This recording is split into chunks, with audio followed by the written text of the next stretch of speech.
something rather odd to share with you in today's broadcast, and that is the fact that there are three simultaneous predictions that are really drawing the attention of millions of Americans all over the country. And I'm talking about a simultaneous prediction from the IMF, from multiple banks, and even our United States farmers. And when all three of them are really saying the same thing at the same time, my ears perk up and just kind of get in alert mode.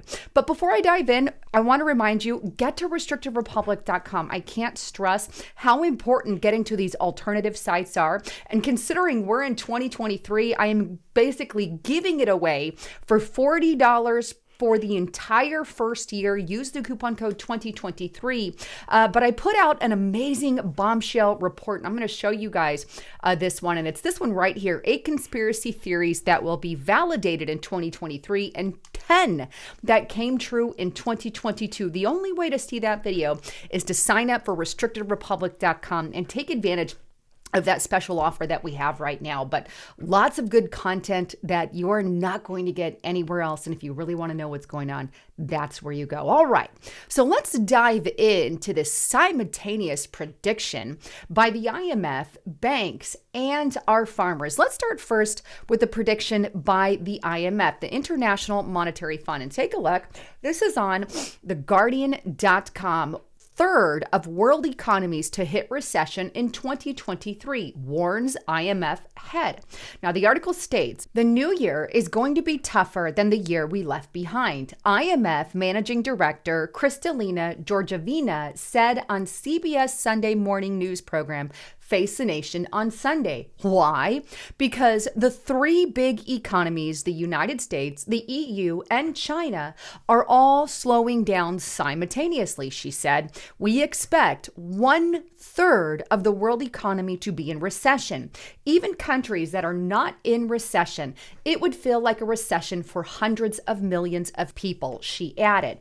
So, here we have a direct warning from the IMF warning that recession is going to hit 1/3 of the entire world. Now, I believe we're already in recession right here in the United States. We've had negative GDP growth. However, we also know that the Biden administration refuses to admit any kind of economic failures here in the U.S. So I do predict that the Biden administration is yet again going to play it down and push it under the rug and act like we're not really in a recession, even though we are. And honestly, I do believe that we can even get into depression type scenarios in 2023, especially with him passing his Inflation Reduction Act that never actually helped or aided inflation in any way. And not to mention this massive omnibus bill that had a lot of dark money.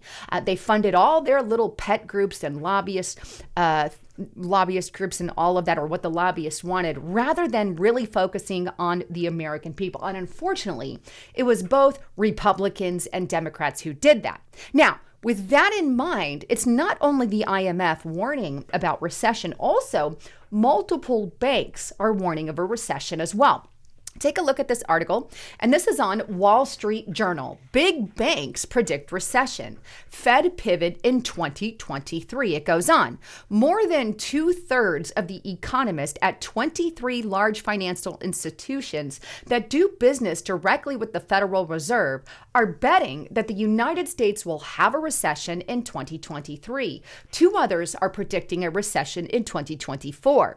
The firms known as primary dealers are a collection of trading firms and investment banks that include companies such as Barclays PLC, Bank of America Corporation, TD Securities, and UBS Group AG.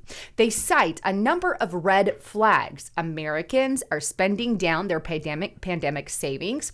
The housing market is in decline, and banks are tightening their lending standards. Not only that, but they go on.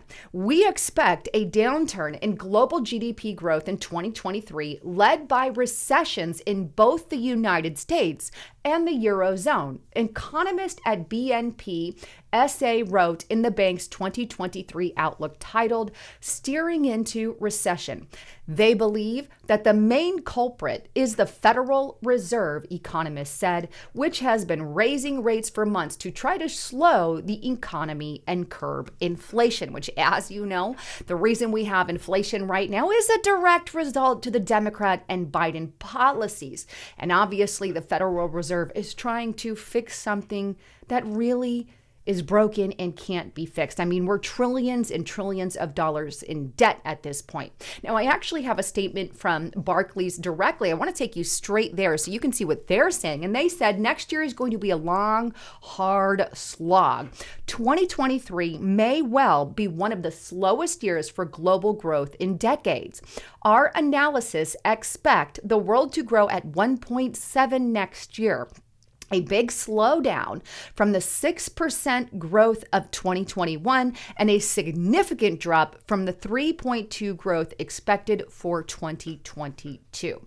So here we have the IMF and multiple banks warning that we're in a global collision course with a recession or depression, and that our economy is really going to strike hard. But on top of both of their simultaneous warnings, by the way, there's also a third group, and that is farmers, who are warning of something similar. And it's terrifying when it comes from farmers because they're really able to predict a food crisis that could hit us in the very near future. But take a look. This is on foxnews.com. Farmers predict worst food shortages, higher prices in 2023 amid inflation, drought, and interest rate hikes. It goes on, quote, "I definitely think we have a food security threat." Stephanie Nash, a Tennessee farmer and agricultural advocate, told Fox News, "I believe 2023 is going to be rough and worse than this year.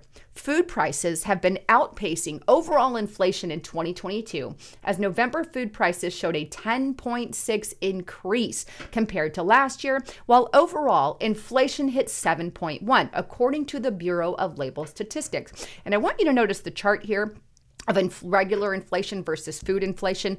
The food inflation is this yellow line, and you can see once Biden took over here, boom, it started going up immediately, took a slight fall during the pandemic, and then bam, up and up and up and up, and has just been skyrocketing ever since Biden has been in office, as well as regular inflation as well. Everything is going up, but that dark blue line is just your inflation. But she goes on to state this about the industry. She says, 2022 was a really hard year, the 29-year-old said. "I think there's going to be a lot of shortages next year for sure. We're going to have supply chain shortages. We're going to have an increase in our food prices at the grocery store," she added. "And I don't think it's going to go down anytime soon. And I think Americans are really going to be hurting in their wallets." And it's not just Americans. She goes on to talk about how farmers are also going to pay the price. And she goes, "You have family farmers and ranchers that cannot pay their bills. You talk about loans, that's a big deal. So food costs are increasing. The overall production of our operations are increasing. We have to be able to get paid more to make it."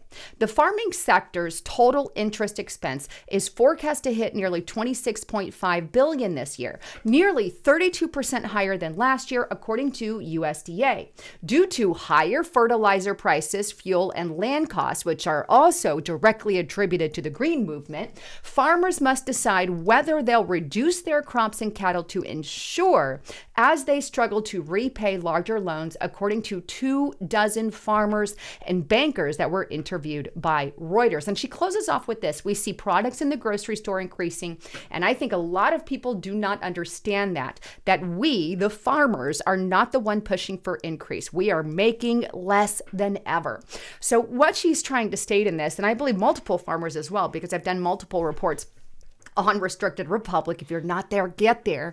But they are warning, saying, hey, look, we're getting an increased price. We're having to pay more for loans that we need for basic necessities, our fertilizer, our fuel cost, everything is going up. And if fuel is going up, they have to raise their rates. And they're not raising their rates enough to make up for some of the downfall. And it's causing many farmers to shut their farms, to sell their cattle, to do things that they would normally not do.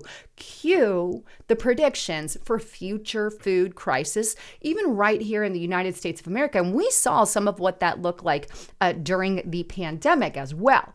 But case in point, we've got 3 simultaneous predictions, all three of which are talking about a recession, and one of them adding to that fact that we're going to see massive increases in our food. That's not going to go down. It's going to stay where it's at. I don't believe it's ever going to go back down. Just prepare for that. However, they do predict it's going to go up based off of what some of our farmers are witnessing and seeing. Anyhow, with that, please get on over to my sponsor, LisaHavenGold.com. Right now, if you go to Lisa Haven Gold, you can get a free, absolutely free gold investment guide to really learn how to protect your investments. Just fill out all this information here to get it now. But it's your ultimate gold guide. And right now, Noble Gold Investments, if you're looking to how to invest or to get a 401k or Roth IRA, give them a call or go to that website and get your free consultation. You can even click at the very top and you can get that free consultation, and they'll give you the information that you need to contact them.